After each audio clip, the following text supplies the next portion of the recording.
Nous allons reprendre nos travaux. Colleagues, in this, our final session, lors de cette dernière session, on s'est dit qu'il serait bien d'adopter résolument des points de vue qui deviennent internationaux. On vit dans un monde de pluralisme, de diversité sociale. Cela façonne notre rencontre et on peut très bien dire qu'il s'agit là de cosmopolisme, comme l'indique le titre de ce panel.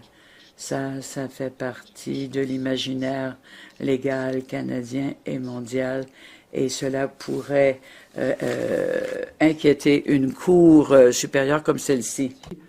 Journaliste chevronnée, chroniqueuse politique, fine observatrice de la vie politique canadienne et internationale. You're a veritable celebrity, of course, because Vous êtes une célébrité. Vous avez vu Hélène à la télévision et un cours de la Cour suprême peut marcher sur une rue d'Ottawa, un illustre inconnu, alors qu'Hélène doit cesser de signer des autographes dans les supermarchés. So you do your shopping in Ottawa incognito. Ben, on peut se transporter à Gatineau, vous serez plus. Well. Madame Busetti travaille, comme vous savez sans doute, au Coop de l'information qui regroupe les journaux Le Droit, Le Nouvelliste, Le Quotidien, Le Soleil, La Tribune, La Voix de l'Est, donc tout le Québec vous suit à la loupe. Madame Busetti, over to you to introduce our... Madame Busetti, veuillez présenter les conférenciers. Mais non le moindre panel. Et cet après-midi, on vous propose un vaste sujet. Questions émergentes dans un monde juridique cosmopolite. Emerging issues in a cosmopolitan legal world. Questions émergentes dans un monde juridique cosmopolite. Nous accueillons deux grands orateurs. Tout d'abord, Donald O'Donnell, qui siège à la Cour suprême de l'Irlande depuis des années et est juge en chef depuis 2021. Juge à la Cour suprême du Canada, ex-procureur du Tribunal pénal international de l'ex-Yougoslavie et du Rwanda, ancienne haute commissaire aux Nations unies aux droits de la personne, notamment. Alors, Louise nous parlera de la privatisation des litiges, la privatisation du droit et la privatisation de la justice en général. Et Donald nous parlera de ce qui arrive avec les cours de dernière instance, nous parlera des précédents internationaux et l'interaction entre les tribunaux nationaux et extranationaux. Je dois être honnête avec vous, j'étais terrifiée à l'idée d'animer ce panel. Après tout, je suis probablement la seule personne dans cette salle qui n'a pas reçu d'éducation en juridique. Je suis journaliste et même pas un journaliste judiciaire. Que ces enjeux, parce qu'on en a un peu parlé avant cette conférence, eh bien, j'ai réalisé qu'ils sont fascinants pour une journaliste politique comme moi, parce que plusieurs de ces enjeux, vous allez le voir, ont un puissant écho dans l'arène politique. Alors, quand, par exemple, comment on peut plaider pour l'influence de d'autres décisions provenant de d'autres pays dans notre système national, à une époque de repli national et de rejet de plus en plus important du multilatéralisme. Comment la privatisation du droit peut-elle miner le droit public et participer donc à cette érosion des institutions à laquelle on assiste et la perte de confiance qui l'accompagne? Our two panelists have asked that we keep... Nos deux panélistes ont demandé que ce soit informel et c'est bien. Donc, on va maintenir ça simple. À peu près une quinzaine de minutes à tour de rôle. Je me permettrai une question à chacun d'entre eux, peut-être demander à l'autre d'interagir et ensuite, je l'espère, on pourra ouvrir ça aux questions du public. So, over to you. À vous, Louise, on va commencer avec vous. Merci beaucoup, Hélène. Alors, comme les autres panélistes, je tiens à remercier très sincèrement le juge en chef Wagner et ses collègues de la Cour, non seulement pour avoir organisé cette fantastique journée, mais surtout pour m'avoir invité, qui me qui m'amène dans la grande nostalgie. Alors, je vais vous parler de ça au début. J'ai mis les pieds dans cette salle d'audience la première fois il y a plus de 50 ans, comme clerc du juge Louis-Philippe Pigeon. Et je me souviens très bien d'avoir été assise quelque part là où vous êtes et de me réjouir de la façon dont il terrorisait les avocats. Un style d'ailleurs que j'ai tenté moi-même d'imiter avec très peu de succès. But then I left also this court. Je suis quitté cette cour il y a environ 20 ans.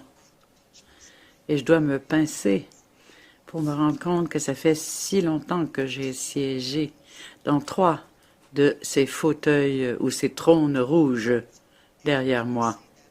Je vous dis cela car, tout d'abord, je ne veux pas qu'on baigne dans la nostalgie et je ne veux pas laisser entendre que j'ai un rapport romantique du passé.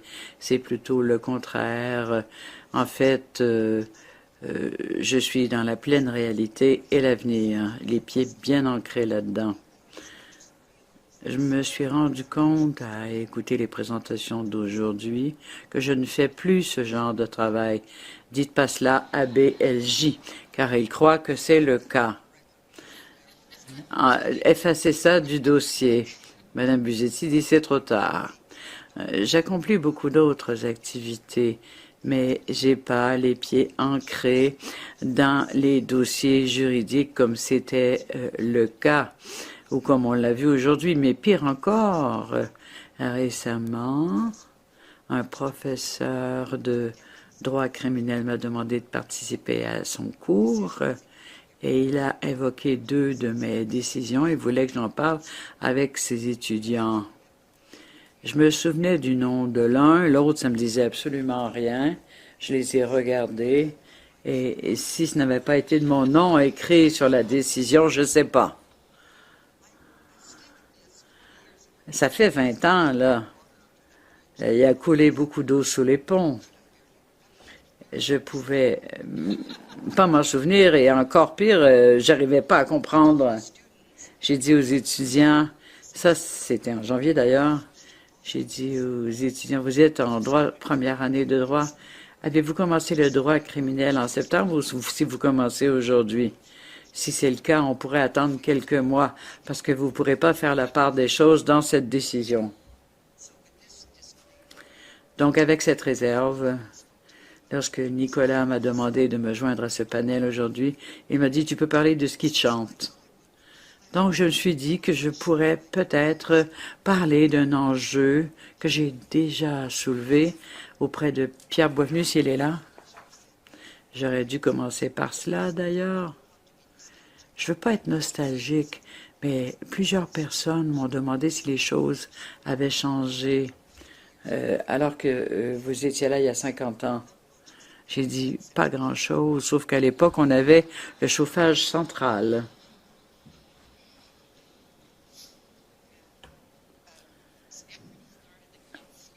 Mais là, ils ont entamé des coupures.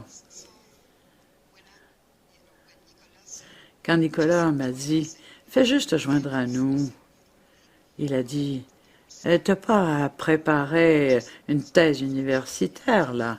Partage tes réflexions. » Donc, je me suis dit que je mettrais les choses dans un contexte national, que je parlerais d'une question que j'ai soulevée auprès de la Chambre internationale d'arbitrage international. Donc, j'ai commencé à fouiller le sujet et j'ai exprimé certaines préoccupations. Et je serai brève. Au bas mot, on se demandait si la croissance des investissements et du commerce et en fait de leur arbitrage appauvrissait les systèmes nationaux, surtout dans les pays en développement. Donc, je me demandais de quoi a-t-on besoin là en matière de justice? Et dans un contexte national, je me suis demandé si les résolutions de conflits, de litiges sont liées à la justice. C'est souvent à la fin du processus où les tribunaux doivent passer à la mise en œuvre des sentences arbitrales. Mais plus profondément encore, est-ce que les processus de résolution du secteur privé sont vraiment privés? Et est-ce que cela a rapport avec le développement du droit et avec le rapport entre l'élaboration du droit et la perception de la justice? C'est donc une réflexion que je voulais partager avec vous. Et ça peut avoir des incidences assez larges. On a des débats sociaux importants puis très robustes sur des concepts de privatisation, par exemple, privatisation de la santé. Au Québec en particulier, je ne suis pas sûre ailleurs au Canada, mais sur la privatisation de l'éducation, c'est un débat qui est assez récurrent. Par exemple, le financement public d'écoles privées, est-ce que l'école publique, ce n'est pas l'espèce de fondement de la démocratie? Dans le système public, la même chose. Est-ce que la croissance des cliniques, dans le système de la santé, la croissance des cliniques privées qui sont supposées alléger le domaine public, donc permettre au régime public d'avoir plus de ressources, est-ce que c'est vraiment ça, sa fonction, et est-ce que c'est vraiment ça les conséquences de la croissance, de la privatisation de la médecine, de la santé? Il y a d'autres domaines aussi où il y a eu de la privatisation. Des fois, je pense aux services postaux qui sont... Alors, il y a toutes sortes de biens publics aux États-Unis. Heureusement, on y a échappé ici, mais à peine. La privatisation du système correctionnel, des pénitenciers, des prisons. Alors, toute cette question de la privation des biens publics ou des services publics, on en discute quand même beaucoup, mais j'entends jamais de discussion sur la privatisation de la justice. Je pense parce qu'on pense que la privatisation de la résolution des litiges privés, ce n'est pas une affaire de justice. Mais alors, moi, je pense que c'est là-dessus qu'il faut réfléchir. Does the entire, very sophisticated system... Est-ce que tout le système très sophistiqué de règlement alternatif des conflits entre les parties privées, parfois les acteurs étatiques en font partie, est-ce que ça devrait nous préoccuper? Parce que ça aurait un effet sur la perception du public de la justice dans ce pays. Alors, je vais vous donner une idée de l'ampleur de la question. Lorsque j'étais clerc du juge Louis-Philippe Pigeon dans les années 1970, au siècle dernier, à ce moment-là, la Cour suprême du Canada était compétente pour toutes les questions d'une valeur de plus de 50 000 $. La liste de la Cour était la seule liste. Enfin, il y avait une liste qui s'appelait Remnant en anglais. Les causes en retard. Oh, Remnant, les causes en retard. Puis il y avait la liste du Québec. De toute façon, on ne sortait jamais de la première liste. Mais ça vous donne une idée. C'était avant la charte.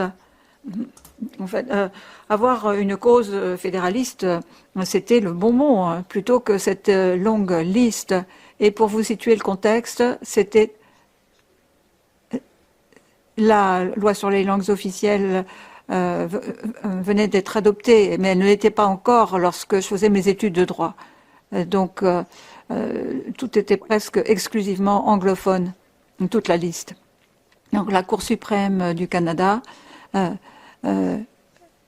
tranchait un grand nombre de litiges de droit privé. Et maintenant, en 2023, la Cour suprême n'a entendu que 6 causes qui représenteraient 12% de droit privé et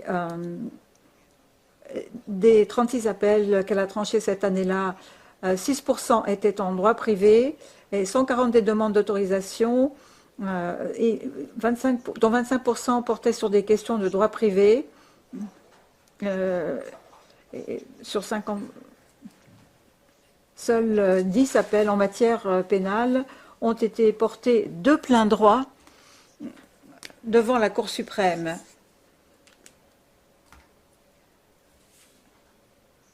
Je dis ça pas pour être nostalgique. Je ne dis pas qu'il devrait y avoir une augmentation de la compétence en matière civile, mais il faudrait réfléchir sur les conséquences, sur le fait que la Cour se prononce plutôt sur le droit pénal, le droit constitutionnel, et puis, dans une certaine mesure, le droit administratif. Donc, tout cela, c'est le droit public. Je me demande si c'est, en particulier, parce que l'arbitration commerciale a occupé un espace tellement vaste, mais je crois qu'il faut se pencher sur la place de la Cour et il faut aussi s'interroger sur la perception du public à l'égard de la Cour.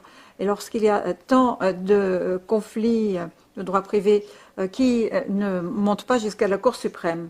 Alors si on examine les chiffres pour l'arbitrage, il y a un rapport de 2024 qui comporte beaucoup de chiffres. On n'entrera pas dans le détail, mais certaines choses sont frappantes. Cela repose sur un sondage. Peut-être que ça ne reflète pas toute l'ampleur de la résolution des litiges privés par l'arbitrage.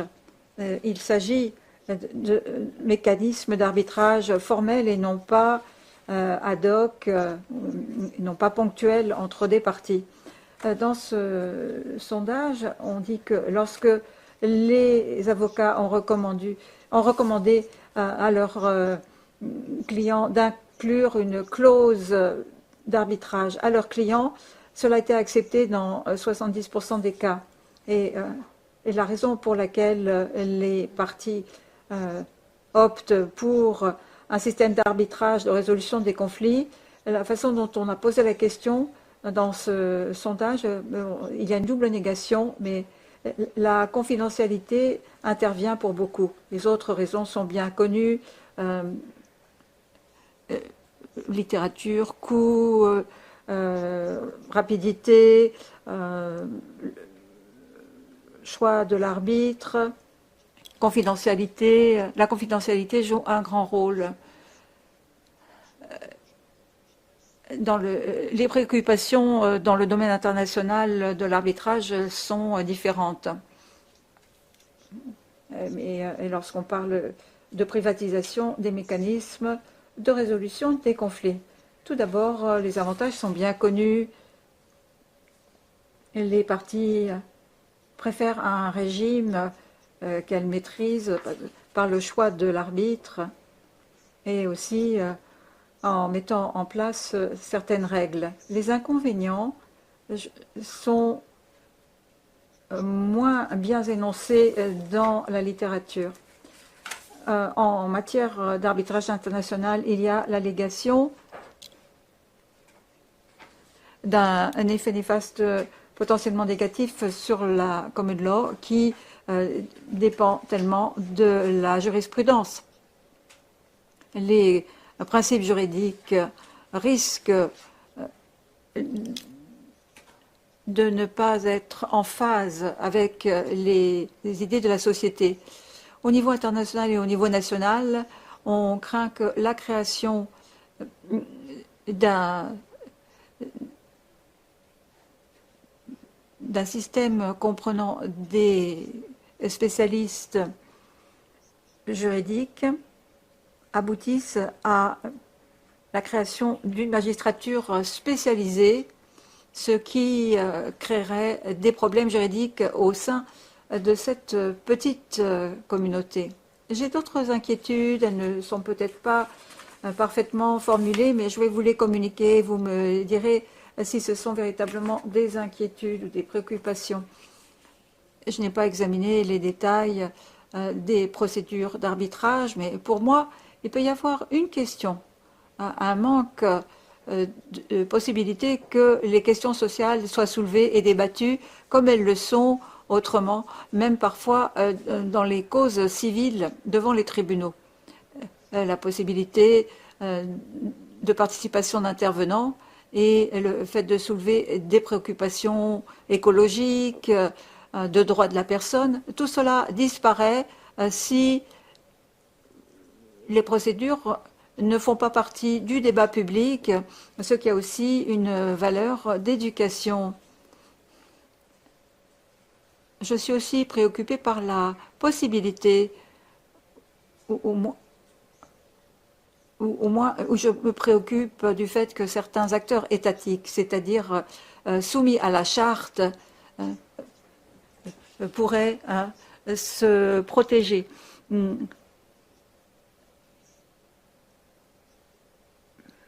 Peut-être qu'on n'a pas soulevé cette question, mais on pourrait envisager un environnement, ou en tout cas, au niveau international, ça poserait problème. Disons que c'est le gouvernement de l'Afrique du Sud concluait un accord contractuel avec une société minière, avec une clause confidentielle. Serait-il opportun ou même légal que le gouvernement se protège de la surveillance légale de sa propre Cour suprême? Le fait que le débat soit limité aux partis et ne permette pas une surveillance du public ni une intervention. Je pourrais vous donner des chiffres à propos des types de montants controversés, le type de cause qui se rendent en arbitrage, interprétation des contrats, construction, génie, infrastructure, fabrication, distribution, co-entreprise, partenariat, litige entre entreprises et entre actionnaires. Et évidemment, nous savons qu'il y a beaucoup d'arbitrage et de médiation dans le contexte du droit du travail.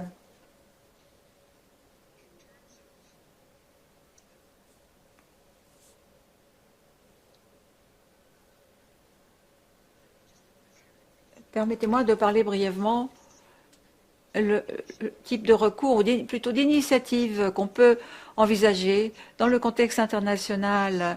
Lorsque je me suis adressée à la Chambre internationale d'arbitrage international, j'ai dit que si j'ai raison de penser que le recours massif à ce genre d'arbitrage ralentit le progrès de la justice ou les progrès de la justice dans les pays en développement, une initiative possible, et je ne dirais pas que c'est une taxe, je dirais que c'est une contribution volontaire de tous,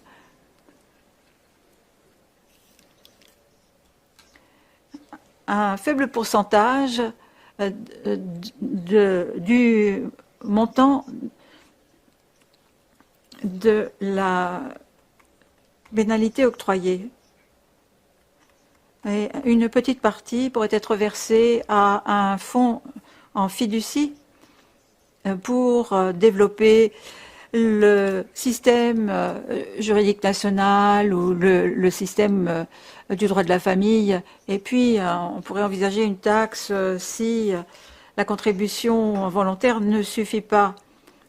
Donc, si on examine les chiffres du système privé de règlement des conflits que nous accueillons au Canada favorablement, parce que, comme dans la santé, on dit que ça va libérer des ressources juridiques. Eh bien, je ne sais pas comment c'est mesurable, mais je ne crois pas qu'il y ait beaucoup de preuves montrant que le développement des mécanismes alternatifs de résolution des conflits au Canada ait libéré beaucoup de ressources pour le fonctionnement de nos tribunaux. Je n'ai jamais vu de preuves en ce sens. Alors, sur le plan financier, l'équivalent de la suggestion que je fais au plan international, pour récupérer cela pourrait être d'avoir des frais judiciaires pour l'homologation des sentences arbitrales.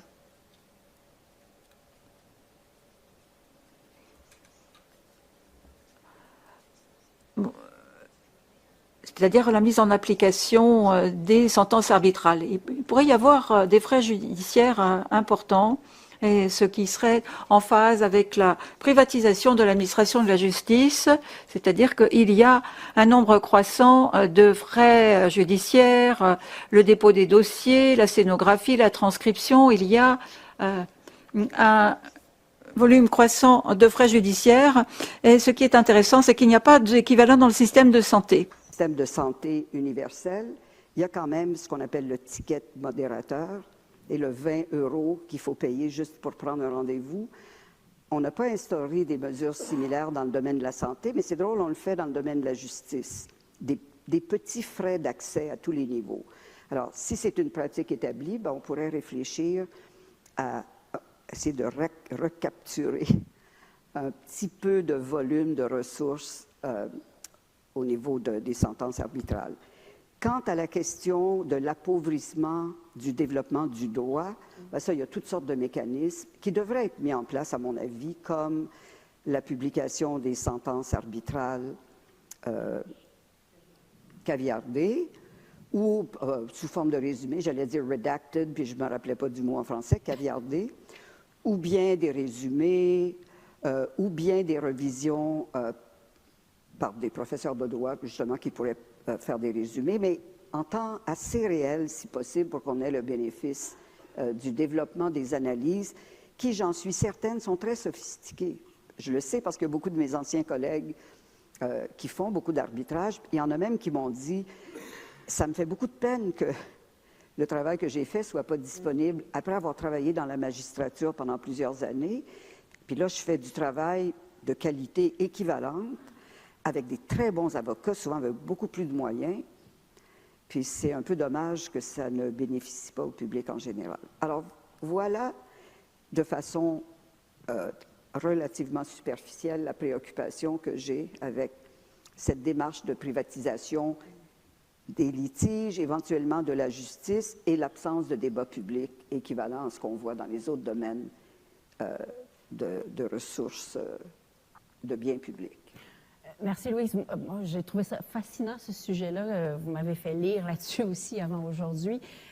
Toute cette notion d'écrémage, finalement, qui prive le système public d'une sorte d'émulation dont il pourrait tirer profit, en particulier dans les pays qui sont en train de développer leur système de justice. Mais permettez-moi de vous poser, peut-être, de me décoller un peu du sujet et de vous poser une question, peut-être, à titre de journaliste. Vous allez voir le lien que je fais.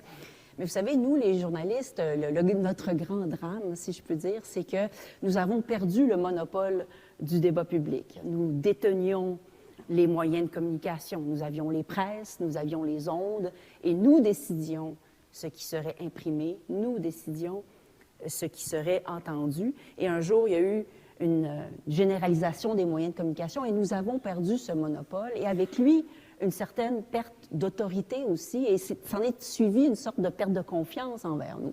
Et je me pose la question, ce que vous nous racontez, dans le fond, c'est aussi une forme d'atomisation de la justice, qui finalement, où le secteur public n'a plus le monopole sur la justice. Et je me demande, je m'interroge, est-ce que ça peut mener, ça aussi, peut-être à une perte d'autorité de la magistrature, du système de la magistrature en général, et peut-être même une perte de confiance du public envers ce système. Oui, je pense que c'est intéressant parce qu'il y a peut-être un paradoxe. On pourrait prétendre, ou on pourrait croire, que si, par exemple, la Cour suprême du Canada travaille, pas exclusivement, mais très majoritairement, sur des questions, je dirais, vraiment d'intérêt public, dans le sens de droit public, questions de charte, questions de fédéralisme, toutes les questions de droit criminel qui ont beaucoup d'écho dans l'opinion publique, qui véhiculent à la fois nos valeurs et nos préjudices, des fois en proportion autant de préjudice que de valeur. Alors, tout ça pour dire qu'on pourrait penser que si la Cour concentre ses travaux sur des grandes questions publiques, c'est sa vocation. Le problème, je pense, avec ça, c'est que si la Cour travaille presque exclusivement dans ces domaines-là, ça risque de servir à une perception de politisation de la Cour, que c'est un organisme ou un organe de l'État, c'est pas un organe du gouvernement, c'est un organe de l'État, qui est moins technique qu'on aurait pu penser. Et on a encore l'espèce de nostalgie que ce que les juges font, ce n'est qu'appliquer le droit. Bon, ça fait longtemps qu'on a franchi ce Rubicon, je pense. Mais si la Cour est presque tout le temps interpellée sur des grands enjeux sociaux à caractère et qui sont souvent très polarisants, et qu'elle fait moins de travail qui est perçu comme plus technique. Alors ça peut contribuer, très malheureusement, à une vague assez sinistre, en fait, qui tente de prétendre que les tribunaux sont des instruments politiques, que les juges appartiennent à des idéologies. Bon, on connaît le débat. Alors, je ne sais pas de quel côté ça peut jouer, mais je pense qu'on doit s'inquiéter de quoi que ce soit qui contribue à la perception de la politisation de la justice. Alors, si ça peut être compensé en partie par comment dire un output, une production de travail qui est hautement juridique, spécialisée, technique, et qui n'a pas cette saveur plus politique. Ça diluerait finalement Peut-être. ce qui est perçu comme étant politique. Ouais. Donald, do you want to jump in before I give you... John, avant de vous donner la présentation, la parole, avant de vous laisser faire votre discours, va y répondre. Louise a parlé de 3 choses distinctes. Tout d'abord, l'arbitrage commercial et l'arbitrage à l'extérieur des tribunaux. C'est un phénomène international et il faut se demander, mais pourquoi est-ce le cas? C'est certain que la résolution par les tribunaux est supérieure à l'arbitrage privé.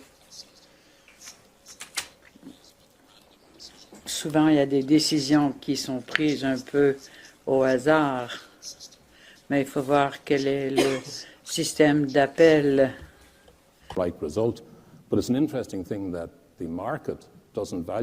Mais le marché ne prend pas conscience de cela.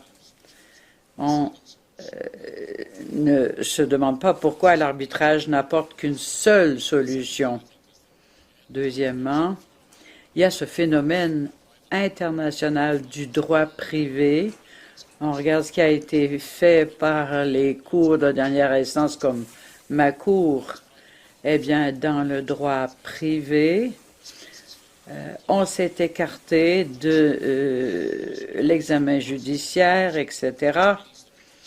Donc maintenant, on a une friction entre les branches exécutives et législatives. Et on voit quelle est la façon dont on traite de ces branches. Il y a davantage de scepticisme. C'est donc un phénomène fort intéressant. Troisième chose qui m'a frappé dans l'intervention de Mme Arbour, c'est l'entente économique entre le Canada et l'Union européenne qui date de 2016. J'ai trouvé ça incroyable quand même. C'était un accord commercial avec l'UE, mais il y avait également ce qu'on appelait des ententes mixtes. Il fallait que ce soit approuvé par les États membres également, et ça s'est retrouvé devant les tribunaux, car un député a contesté la ratification de l'AECG. Dans un cas, c'était une question de tarifs. À l'époque, je me disais que les tarifs, c'était des sujets ennuyants. Mais le deuxième volet, c'était une entente pour que les produits soient traités de la même façon, pour qu'il n'y ait pas de discrimination. Et on devait avoir le droit, le Canada ou l'Union européenne, de contester le tout. Mais le troisième aspect, qui a posé problème pour nos tribunaux, c'était que les investisseurs individuels, sous une politique de résolution de conflits et de rémunération, pouvaient contester cela, disant que c'était injuste. Ce qu'on constate ici, comme l'a dit Louise, c'est qu'il y a maintenant une privatisation des résolutions de conflits. Et avant, ça relevait du droit public.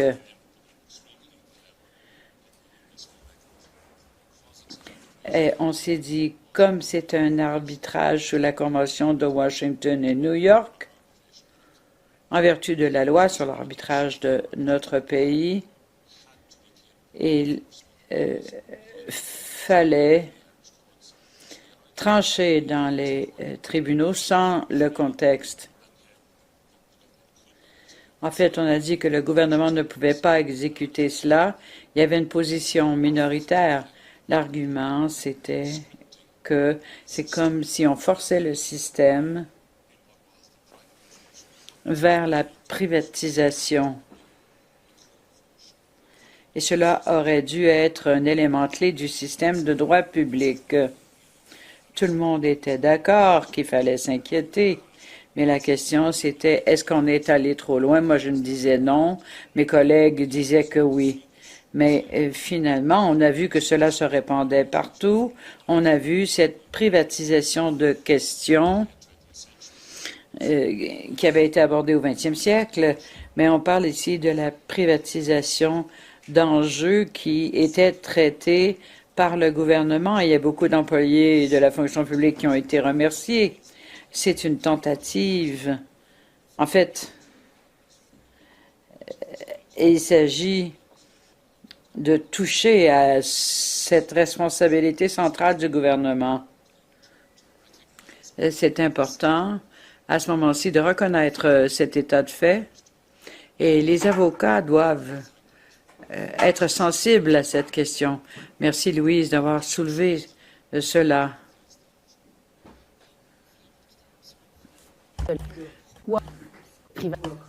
On reposera la question tout à l'heure, mais over to you for your presentation about the overlapping of. Vous maintenant pour votre présentation. Mais tout d'abord, je veux remercier le juge en chef et ses collègues de la Cour suprême. Quel honneur pour moi de prendre la parole ici dans cette cour. C'est pas facile de s'entretenir avec l'auditoire. On parle d'un ordre cosmopolite. Je peux vous dire que cosmopolitain, c'est un adjectif qu'on n'a jamais appliqué à ma propre vie. Mais si vous pouvez ajouter un adjectif comme débonnaire, par exemple, peut-être que je me rendrai pas à la maison. Donc, merci. Et c'est un réel plaisir d'être ici aujourd'hui. Et comme personne de l'extérieur, on peut dire que moi, je vais regarder deux questions. Tout d'abord, la place des valeurs de référence qui concernent les décisions de la Cour suprême et d'autres tribunaux suprêmes, surtout que ça découle des constitutions. Et deuxièmement, comme membre de l'Union européenne, l'interaction entre les tribunaux nationaux et les tribunaux supranationaux qui jouent un rôle de plus en plus important. Pour ce qui est de l'utilisation des précédents internationaux, certains critiques sont allés jusqu'à suggérer que l'utilisation de précédents étrangers par la Cour suprême devrait être interdite car ils y voient un pas vers ce qu'ils décrivent un droit constitutionnel mondial homogénéisé. Cela représente les points de vue d'une élite juridique largement homogénéisée. Et ce point de vue s'ajoute à une critique et à une remise en question du rôle et de la fonction des juges dans la prise de décision constitutionnelle, ce qui est devenu beaucoup plus courant au cours des dernières années et qui est troublant. Inévitablement, j'examinerai ce qui se passe dans mon propre tribunal de la Cour Roberts Reed et de la Cour suprême du Canada. Il y a deux exemples qui illustrent quelque chose d'important. Il faut comprendre que l'Irlande est un pays de common law et on est la deuxième plus grande constitution du common law et on a un pouvoir d'examen judiciaire. Dans la Constitution de 1937, c'était la première constitution d'ailleurs, on parlait du concept de dignité et on parlait de la protection des droits fondamentaux. Mais parce que ça faisait partie de cette première génération et pas de celle de ce qui a été adopté après la Seconde Guerre mondiale, c'est pas comme la Convention des droits de la personne ou la Convention européenne des droits de l'homme.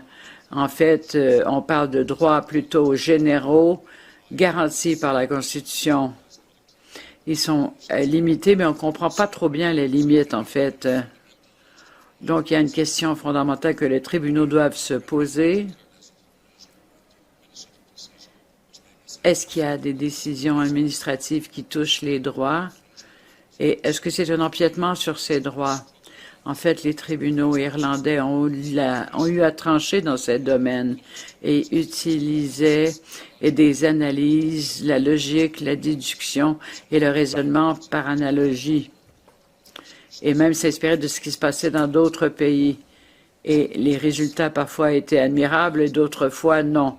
Et en 1994, un juge d'une haute cour d'Irlande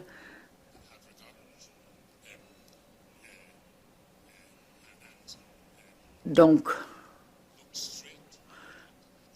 a adopté et accepté le principe de la proportionnalité comme on le voit dans Oakes. C'était pas inévitable que l'on réponde à cette question en renvoyant à la proportionnalité ou à ce qui se passait au Canada. La Cour européenne avait déjà une doctrine comme celle-là et également la proportionnalité dans les tribunaux allemands. Nous avons adopté mot pour mot le test Oakes et ça a été appliqué rapidement. Mais on n'est pas très à l'aise avec le droit jusqu'à ce moment-là. Mais des observateurs ont dit que ce n'était pas appliqué comme c'était le cas au Canada.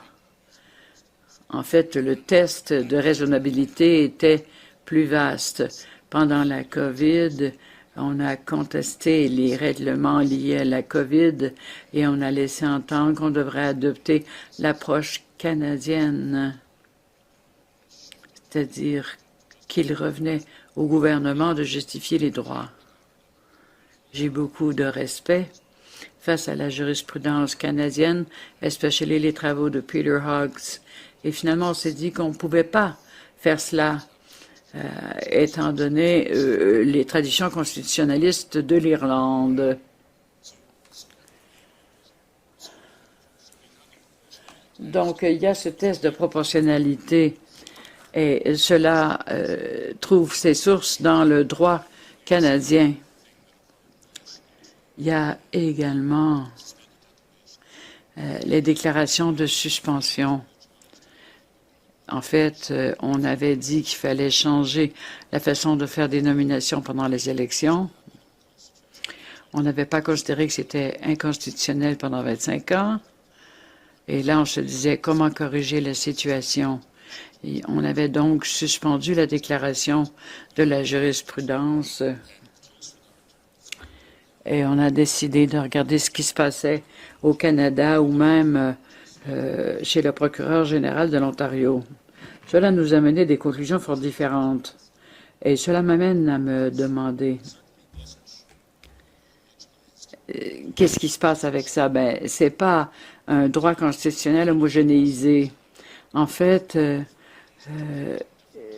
ça dépend. Vous savez, on peut avoir des réserves dans plusieurs pays, mais ça produit des vins différents de toute façon. Et ce qui arrive ici, c'est qu'il y a une référence rhétorique, car il y a une apparence de contestation, alors qu'en réalité, ce n'est pas le cas. Quand un tribunal traite d'un nouveau dossier, et c'est souvent cela dans les tribunaux de dernière instance, on examine les ramifications à long terme et à savoir si les décisions sont compliquées ou pas. Donc, en réalité, on a peu de lignes directrices. Quelqu'un peut avoir la même responsabilité que moi, une formation semblable, mais ce qu'il faut, c'est avoir les compétences nécessaires. Quand on est saisi d'une décision, il faut avoir les compétences. Mais l'important, c'est pas le résultat, c'est le fait qu'un cartographe a une approche et une technique semblable. Quand on parle de jurisprudence canadienne ou de constitution, il faut voir l'interaction avec les autres tribunaux nationaux. On ne devient pas des juges à l'international, mais cela nous aide à être de meilleurs juges nationaux. Deuxièmement, ce qui est plus complexe, on vit à une époque où le slogan c'est « Allons plus rapidement ».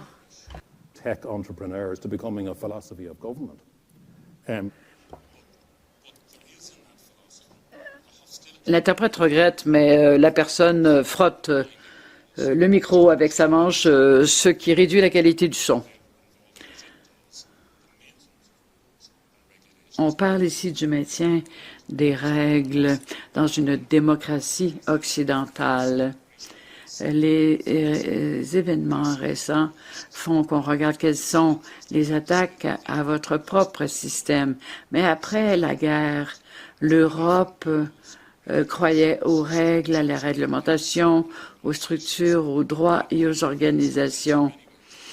Et on s'est retrouvé donc avec un régime supranational et on se disait que la règle de droit peut assurer la paix, la sécurité et protéger la société des attaques qu'on avait vues dans les années 30. Donc, d'une part, on a la Convention des droits de la personne adoptée dans les années 50 et ça prenait un tribunal des droits de la personne pour mettre en œuvre la Convention. Mais on parlait quand même d'un droit international ici, car si on devait faire une plainte, c'était une plainte contre un État.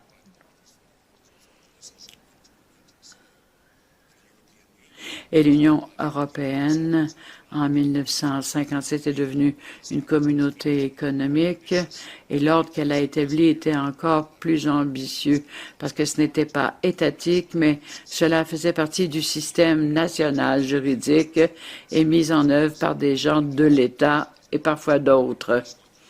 Et en fait, les tribunaux nationaux ne sont pas des tribunaux de l'Union. Il y a donc une tension avec les tribunaux nationaux. En fait, ce qu'on veut éviter, c'est justement cela. On veut minimiser les frictions par rapport à la Convention de l'Union européenne. Et dans le cas de l'Union européenne, on exige une référence préliminaire sur les questions de droit. Ensuite, ça retourne aux tribunaux nationaux pour l'application de la décision. Donc, les fonctions sont claires, mais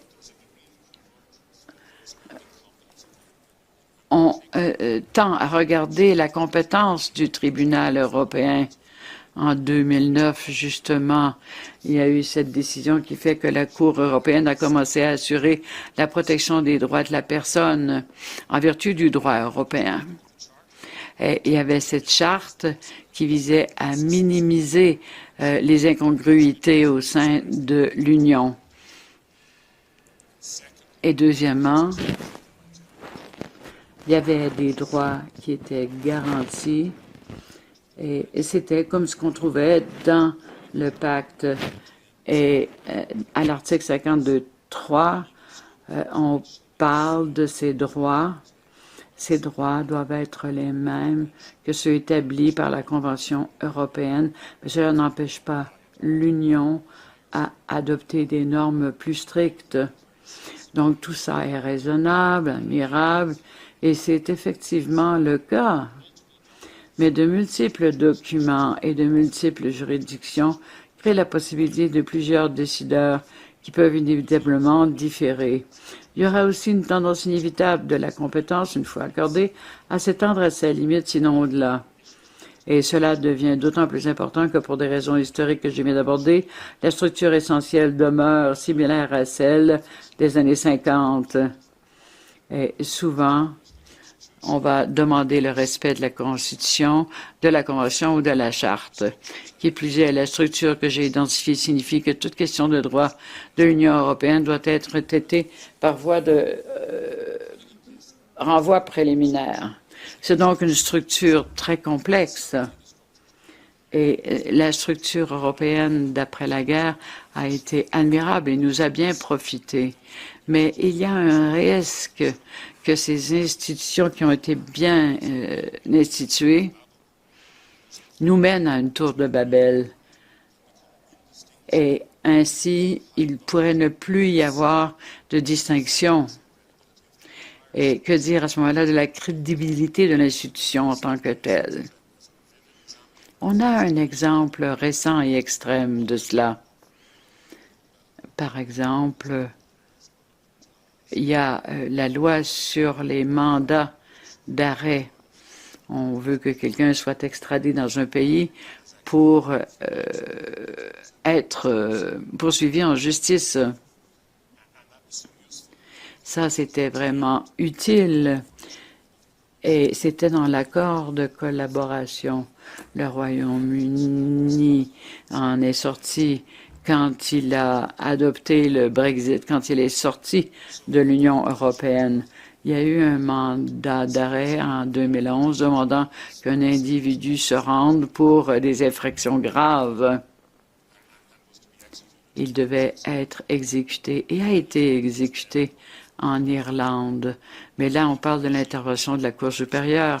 Mais le régime juridique, pour ce qui est des peines liées à des actes de terrorisme, a été modifié au Royaume-Uni en 2021.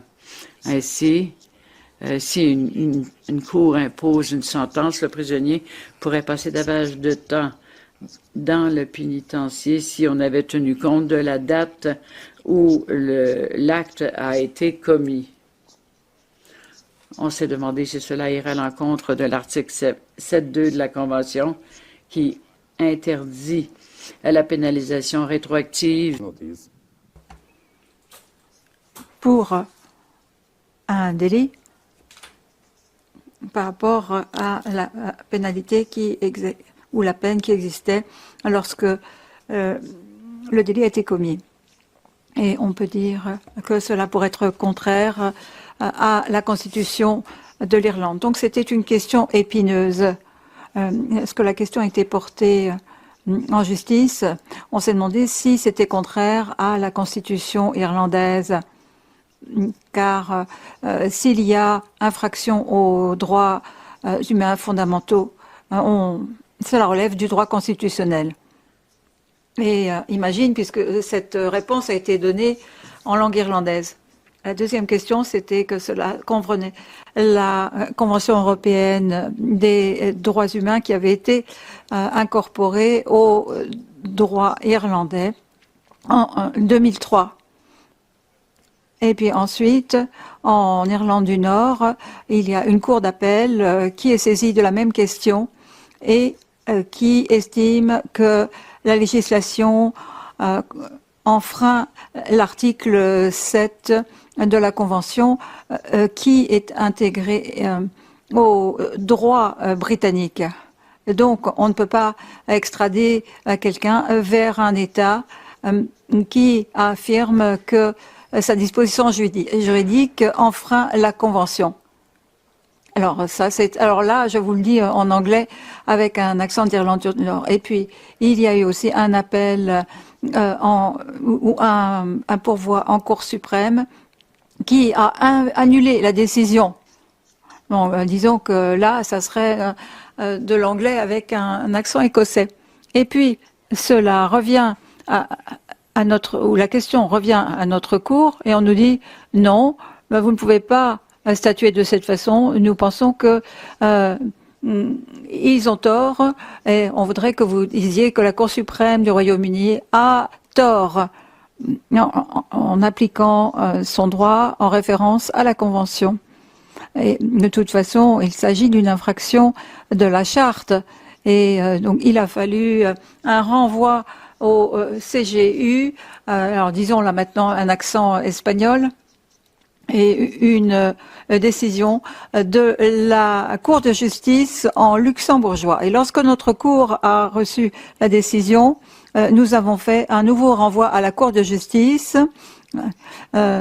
avec une autre décision de la Cour du Luxembourg qui est arrivée la semaine dernière. Et cette procédure n'est pas terminée parce que les recours nationaux ont été épuisés.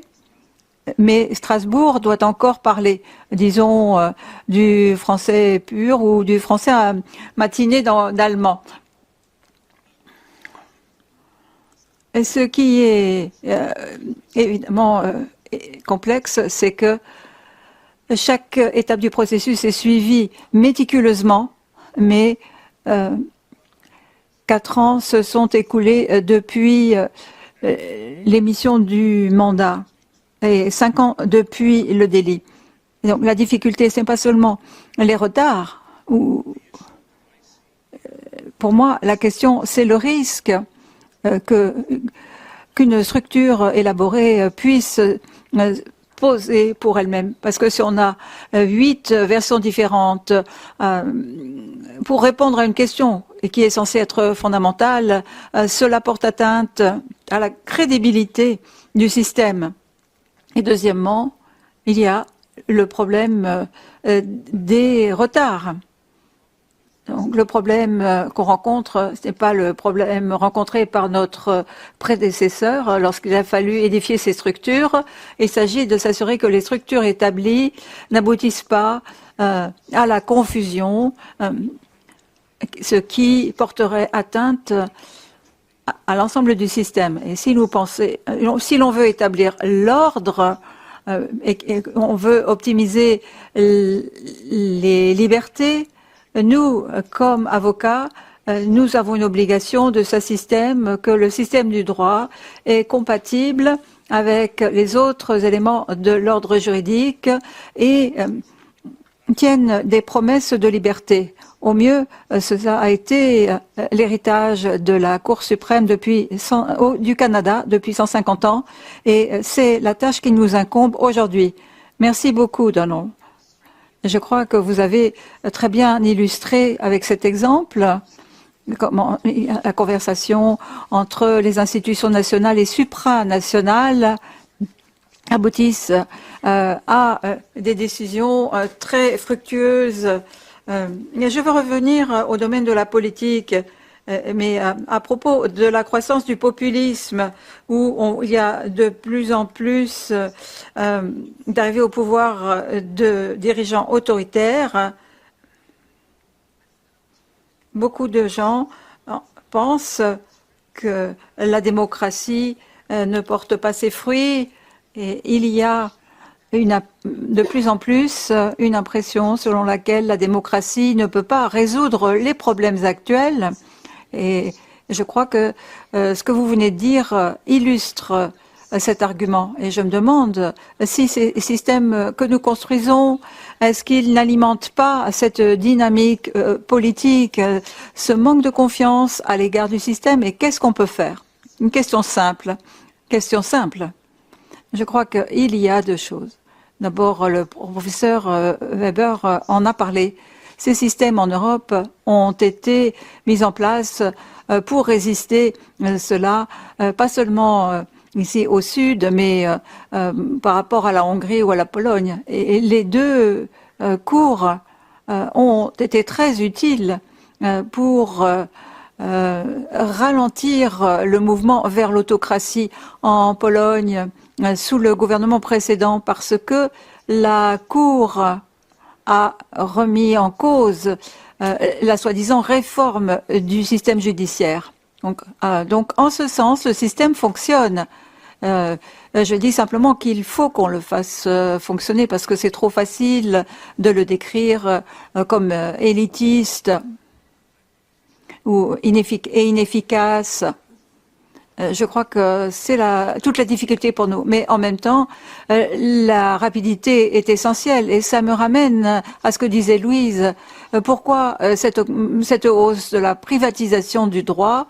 Et la raison, c'est la vitesse. Parce qu'on a l'impression, ou peut-être qu'il y a une réalité, selon laquelle le système public n'administre pas la justice dans des délais raisonnables. Et c'est l'une des raisons pour lesquelles la privatisation est en hausse. Est-ce qu'il y a un lien, Louise? Je ne sais pas si la rapidité ou les longs retards sont essentiels. Peut-être une expérience un peu personnelle, mais qui fait écho à cette aspiration d'un système plus universel. Quand je suis arrivée comme haut commissaire aux droits de l'homme aux Nations unies, j'avais une espèce d'ambition secrète de faire avancer un projet dont on ne pouvait pas prononcer le nom. C'était la création éventuellement d'une Cour internationale des droits de l'homme. Et je dois vous dire que maintenant, je pense que, non seulement je pense que dans le climat politique actuel, c'est absolument impensable, mais quand je regarde l'expérience dans un système quand même relativement homogène comme l'Union européenne, et puis la difficulté d'accommoder juste au plan procédural les différents niveaux d'intervention, je suis devenue beaucoup plus sceptique. Mais je pense que mon scepticisme a été particulièrement aigu je vais vous donner un exemple qui implique le Canada. Au niveau des droits de l'homme, ça s'appelle toujours les droits de l'homme aux Nations unies, alors vous allez m'excuser si j'emploie toujours, mais c'est officiellement, ça s'appelle le Conseil des droits de l'homme, pas des droits de la personne ou des droits humains, ça s'appelle comme ça. Alors, au niveau du système, il y a une idéologie, évidemment, que les droits de l'homme, c'est ancré dans des conventions qui ont été ratifiées de façon presque universelle. Et donc, c'est un droit qui est de portée universelle. Et que tous ces droits doivent être appliqués. Puis là, quand on rentre dans les spécificités culturelles, on n'ose pas faire beaucoup de concessions aux cultures locales qui ne respectent pas, par exemple, les droits à l'égalité des femmes, les droits à la liberté d'expression. Bon.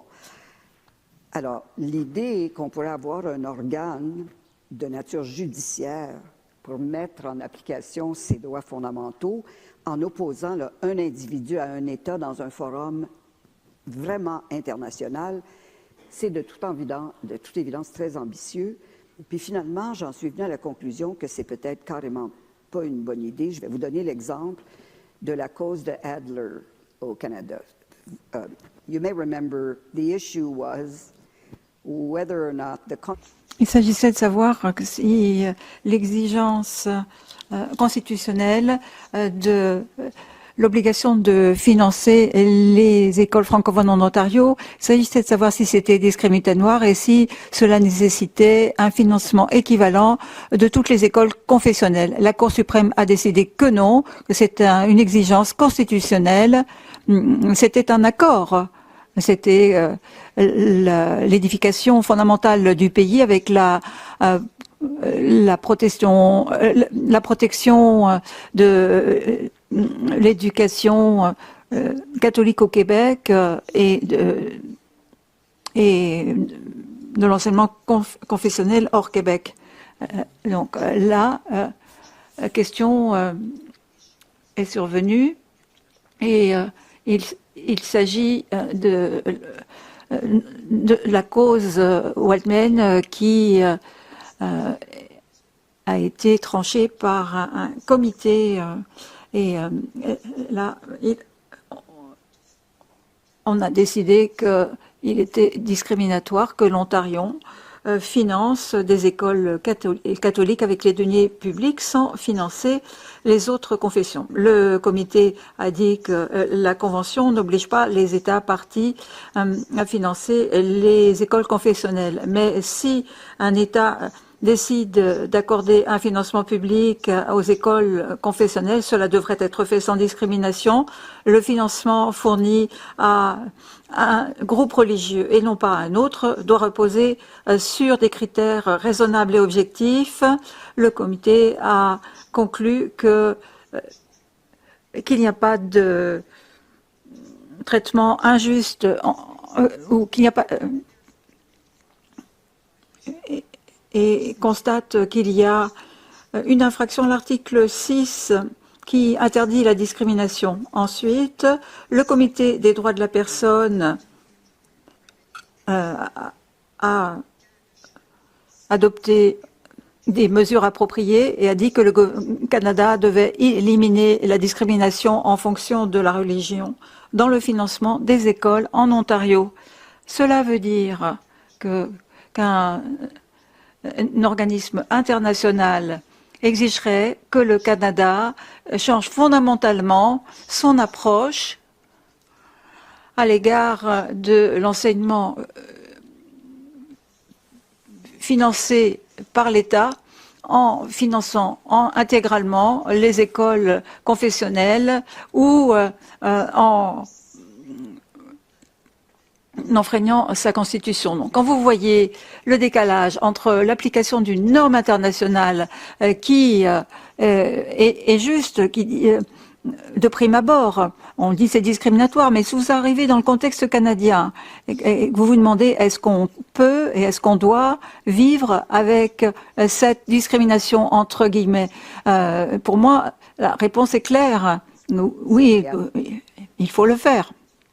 Enfin, peut-être que certains réclameront le financement public intégral des écoles confessionnelles. Et pour moi, je dirais aucun financement public des écoles privées, quelles qu'elles soient. Non, évidemment, ce n'est pas exécutoire, mais ce n'est. En fait, c'est une atteinte à la réputation du Canada dans le système des droits humains, ce qui peut miner nos efforts pour faire avancer des causes dans ce domaine. Alors, contrairement à mon intuition initiale, puisque aux Nations Unies, je pensais que je devrais promouvoir la création d'une Cour internationale des droits humains, et maintenant je me dis certaines de ces idées peuvent faire plus de tort que de mal. Il faut revenir à l'influence des interprétations progressives des droits humains.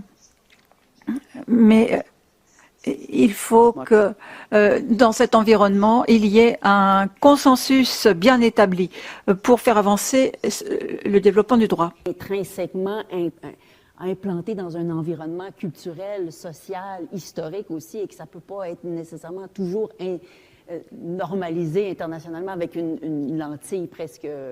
Oui, en fait, plus que ça, non seulement c'est vrai, même si c'est la Déclaration universelle des droits de l'homme, c'est quand même un instrument extrêmement universel. Mais ça demeure que les droits humains, ça relève de la relation politiquement très intime entre l'État et je dirais même pas ses citoyens, et toutes les personnes qui tombent sous sa juridiction. Cette relation-là, qui politiquement est très étroite, là, très intime, je peux vous assurer, ayant essayé de le faire moi-même, c'est très difficile pour un agent extérieur de pénétrer cette relation-là. Ça touche à la souveraineté de l'État, et c'est en fait une relation de, là ça me vient en anglais, duty bearer to right holder. Mais le système est géré par les duty bearers, par les États, alors qu'il est destiné à protéger ceux qui ont des droits. Mais c'est une relation culturellement et politiquement extrêmement étroite et intime entre l'État et généralement ses citoyens. Alors, intervenir là, avec un projet, un ordre de niveau supra-étatique, c'est extrêmement difficile. We have 1 minute left. Do you want to add something to this? Otherwise, I'll ask. Il nous reste 1 minute. Vous voulez ajouter quelque chose? Oui.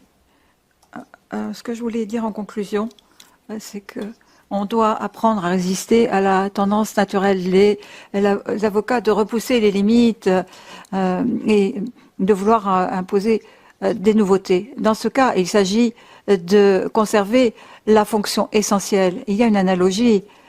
Si vous comparaissez à la Cour de justice, c'est pas seulement la traduction dans une autre langue. Il y a des circonstances où il y a une double traduction dans d'autres langues européennes. Et en fait, vous vous rendez compte qu'aucune envolée rhétorique ne fonctionne parce qu'il faut qu'il y ait une double traduction. Donc là encore, il faut que ça fonctionne essentiellement et clairement. Et peut-être qu'on n'a pas besoin de la perfection marginale, ce que nous aimons comme avocats.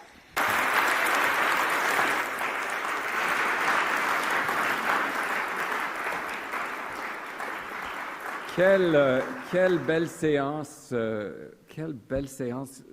nous sortir de notre paroisse, n'est-ce pas, là, un tout petit peu, là, pour terminer notre journée, vous nous avez ouvert les yeux de manière inopinée, je dois dire, sur la justice internationale. Merci, chère Louise, chère Donald, chère Hélène, là, c'était magnifique, votre séance.